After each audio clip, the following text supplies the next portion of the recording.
Assalamualaikum warahmatullahi wabarakatuh, Sobat Inspiratif. Halo semuanya, gimana nih kabarnya Sobat Inspiratif semua? Di kesempatan kali ini saya Uswatun Ilma hadir menemani Sobat Inspiratif semua di acara Terminal Teman Rumpi Anak Milenial. Nah, siapa nih yang udah kangen banget nih sama anak-anak terminal? Nah, di kali ini tuh gua mau bahas tentang anak-anak muda nih. Nah, pasti jiwa-jiwa milenial kalian meronta-ronta kan guys. Nah, jadi kali ini kita akan ngebahas tentang muda berkarya prestasi luar biasa. Nah, siapa sih narasumbernya? Siapa sih pembicaranya? Nah, ini di sebelah gue ada narasumber luar biasa banget yang sangat berprestasi. Boleh kita kenalan dulu ya guys. Halo Teh. Halo. Assalamualaikum. Waalaikumsalam warahmatullahi wabarakatuh. Boleh nih Teh kenalan dulu nih Sobat Inspiratif. Oke, halo Sobat Inspiratif. Nama saya Siti Nurhayati. Saya adalah salah satu mahasiswa penerima beasiswa SKSS Satu Keluarga Satu Sarjana Baznas Provinsi Banten. Sekarang kuliahnya di Universitas Islam Negeri Sultan Maulana Hasanuddin Banten. Samaan kita Teh ya. Oke, iya. Teteh semester berapa nih Teh? Sekarang semester 7. Oh, semester 7. Nah, di sini tuh kita tuh tahu ya gitu kan, ada beberapa orang yang tahu sih tentang Teteh nih gitu. Teh apa nih, manggil Teh Nur aja kali ya? Oke, profil pribadi mungkin ya, gitu. Maksud iya Teh Nur nih, gimana biar temen-temen nih makin tahu nih tentang profil pribadi Teteh nih, gimana nih? Oke, mungkin nggak banyak orang sih yang tahu ya tentang saya pribadi. Oke, saya ini salah satu gadis kampung ya yang berasal dari Desa Margawangi, Kecamatan Lewidamar, Lebak ya. Khususnya sih deket Baduy lah. Jadi biasa disebut dengan sebutan gadis Baduy. Saya sih berasal dari kalangan yang biasa saja ya. Mungkin dari segi ekonomi ya biasa juga sih. Tapi nggak memungkiri ya. Semua orang juga bisa lah berprestasi. Semua orang juga bisa masuk perguruan tinggi negeri. Yap. Nah, di sini tuh kita banyak tuh yang udah tahu gitu Teteh tuh berprestasi, apalagi kan anak UIN gitu kan. Nah, Ilma tuh penasaran Teteh itu pernah ngikut ke organisasi mana aja sih Teh gitu? Oke, mengenai organisasi ya. Organisasi yang pernah diikuti sih salah satunya misalkan kayak Prima ya, Pusat Riset Mahasiswa. Jadi sekretaris Himpunan Mahasiswa Jurusan Perbankan Syariah pada tahun 2019 dan termasuk pengurus KSPM ya. Dan sekarang lagi ngejabat sebagai Presiden KSIKES Komunitas Ekonomi Syariah Fakultas Ekonomi dan Bisnis Islam UIN Sultan Maulana Hasanuddin Banten. Wis mantep banget nih sama presiden nih. Berat nih rasanya nih kalau sama presiden nih. Ya kebetulan saya juga anak UIN gitu kan, komunikasi gitu. Banyak sih teman-teman HES juga gitu di sana gitu. Banyak kenalan lah gitu. Nah, yang mau saya tahu nih, Teteh kan penerima beasiswa tadi ya? Iya, betul. Beasiswa Basnas ya? Iya, beasiswa Nah, Basnas. itu Teteh tesnya tuh susah nggak sih Teh? Wah, untuk masuk beasiswa ya. Mungkin menurut saya ya semua orang tuh bisa masuk beasiswa itu. Hanya saja di situ dilihatnya dari perjuangan ya. Nah, lebih iya, ke perjuangan, ikhtiar kita, doa kita, usahanya yang semaksimal mungkin. Kalau misalkan mengenai susah atau tidaknya, ya susah-susah gampang lah. Susah gampang. Kayak gitu, susah gampang. Semuanya susah gampang. Iya, untuk permulaan masuk beasiswa ini ya pasti ada seleksi dulu dari fakultas. Setelah dari fakultas langsung ke rektor ya. Dari rektor itu baru nanti di input ke Baznas Provinsi Banten. Kalau proses untuk tahapannya ya pertama itu pasti ada pemberkasan ya. Pemberkasan, kalau pemberkasan lulus itu salah satunya ada namanya proyek sosial. Jadi harus membuat proyek sosial berbentuk seperti makalah lah kayak gitu. Dan kalau misalkan lulus di proyek sosial itu dipresentasikan di pihak Baznas Provinsi Banten. Nah, kalau misalkan proyek kita ini bagus, terus pada saat wawancara kita juga bisa menjawab semuanya dengan kejujuran dan bahkan keilmuan kita sendiri, ya alhamdulillah bisa lolos juga. Gitu sih. Nah, selain itu kan pasti ada yang nanya nih, Teteh tuh masuk beasiswa Basnas sih dari semester 1 atau emang kuliah dulu kayak kita biasa gitu baru dapat beasiswa? Oke. Beasiswa Baznas ya. Untuk beasiswa Baznas tuh adanya di semester 2. Jadi saya masuk kuliah dulu. Awalnya sih memang pernah daftar beasiswa bidik misi, bidik tapi misi. memang mungkin bukan jodohnya di sana. Iya, jadi iya bukan jodohnya di sana. Awal mula saya ikutan bidik misi dan ternyata tidak keterima, tapi saya tetap lanjut. Permulaan itu saya masuk ke kategori ketiga kali ya untuk UKT BKT-nya bayarannya itu 1.400.000. Nah bayaran itu lumayan lah ya untuk gadis kampung seperti saya gitu ya, kalangan ya mungkin ekonominya juga bisa dikatakan minim lah gitu. Tetapi di situ saya alhamdulillahnya punya tabungan karena memang sebelumnya setelah lulus SMA itu saya pernah kerja. Karena memang saking apa ya, punya keinginan ya punya mimpi yang sangat tinggi ya bisa kuliah gitu. Dan alhamdulillah punya tabungan. Akhirnya uang tabungan itu saya bayar untuk UKT BKT semester 1. Nah, ada info nih dari temen gitu bahwasanya ada beasiswa SKSS. Apa sih sebenarnya SKSS itu? Awalnya nggak tahu nih beasiswa itu. Ternyata beasiswa itu diselenggarakan oleh Basnas Provinsi Banten. Akhirnya, oke deh, mungkin saya harus nyoba nih. Ya udah akhirnya nyoba di penerimaan beasiswa tersebut ya SKSS itu. Alhamdulillah akhirnya Allah telah menunjukkan usaha saya ini keterima di beasiswa SKSS. Alhamdulillah.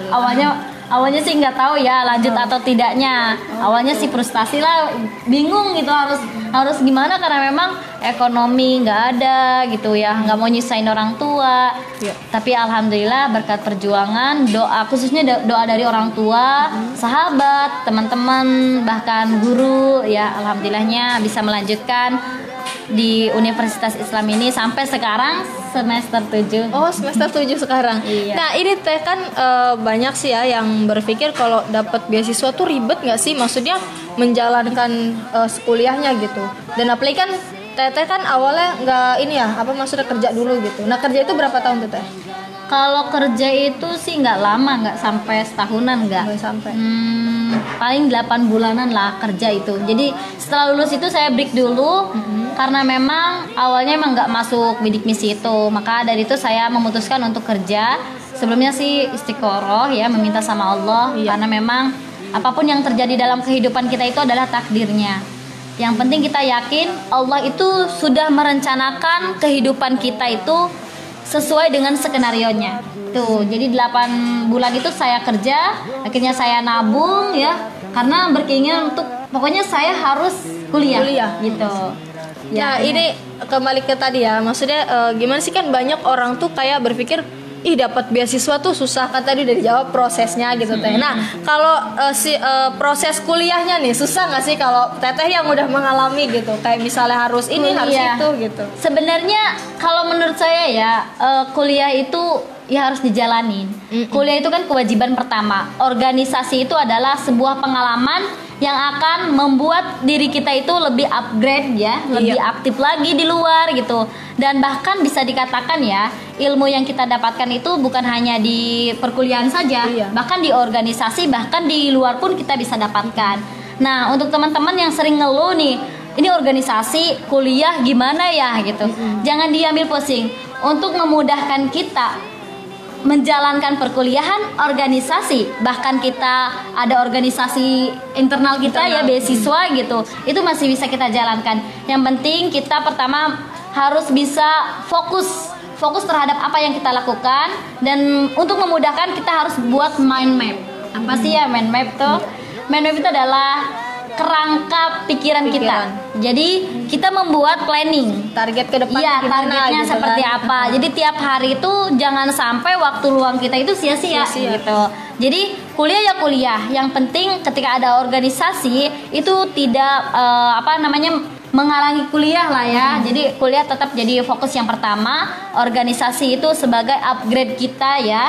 Dan organisasi beasiswa pun alhamdulillah masih bisa terlaksanakan kayak gitu. Jadi jangan dikatakan bahwa kuliah, organisasi, beasiswa sulit. Enggak, semuanya mudah. Yang penting yakin, percaya, dan fokus. Usaha yang penting mah dijalanin aja betul gitu. Betul banget. Kalau kan kebanyakan orang berpikir ini susah nih ya, karena kan mereka nggak menjalani gitu. Gimana nggak susah gitu kan, harus ikhlas gitu, harus ikhlas sih, luruskan niatnya. Kalau misalkan niatnya belajar ya belajar, gitu sih. Kalau misalnya masuk kuliah hanya sebatas kita pengen pengen terkenal gitu, pengen kayak kece lah, keren gitu, jadi mahasiswa pakai almet gitu ya, ya eksistensi diri lah gitu.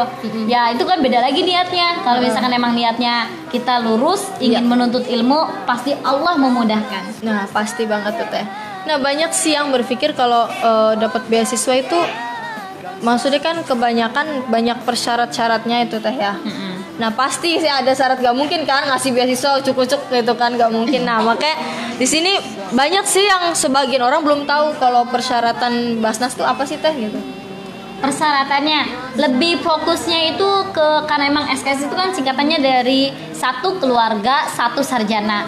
Jadi persyaratan yang utamanya itu adalah dari keluarganya ini kalangan keluarganya belum ada yang sarjana gitu. Lebih fokusnya ke sana, dan termasuk mahasiswa yang berprestasi atau siswa yang berprestasi tetapi di kalangan ekonomi yang minim.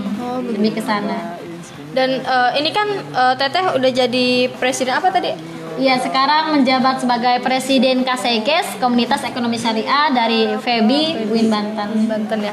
Nah itu kan pasti ada tuh teh suka duka nih, suka duka dulu lah gitu. Pasti kan semuanya nggak manis-manis aja gitu. Oh iya. Nah suka duka pasti kan otomatis kan Teteh sibuk banget ya kan, beasiswa, ada internal eksternal gitu. Ditambah sekarang jadi presiden gitu kan, presiden organisasi. Gimana tuh teh suka duka bisa? Apakah pernah nih Teteh nih seorang aktivis nih dilema gitu tuh?